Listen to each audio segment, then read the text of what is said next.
اندرابي د کابل امنیتي پولیسو ته اجازه ورکړې ده او د غلو او مجرمینو په وړاندې به اقدام کوي. سلامونه لیدونکو، دا چې د کابل امنیتي پولیس به له مجرمینو او غلو سره څه کوي دا کولی شئ په دې ویډیو کې وګورئ. پلازمینې کابل او یو شمېر لویو ښارونو کې د غلاو، هدفي وژنو او جنایي پیښو زیاتېدو په درشل کې د افغانستان د کورنیو چارو وزارت سرپرست مسعود اندرابي د کابل پولیسو ته امر کړی دی چې له دې وروسته د پر غلو او مجرمینو هیڅ رحم نه کوي.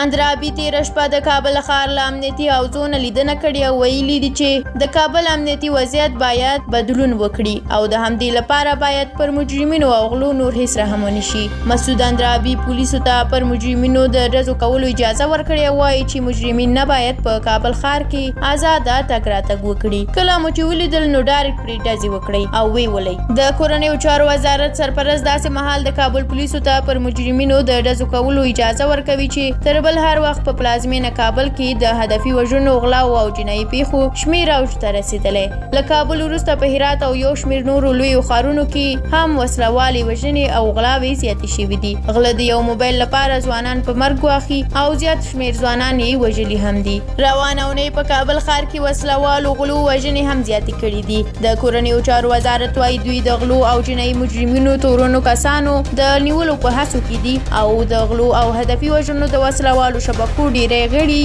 نیولي هم دي.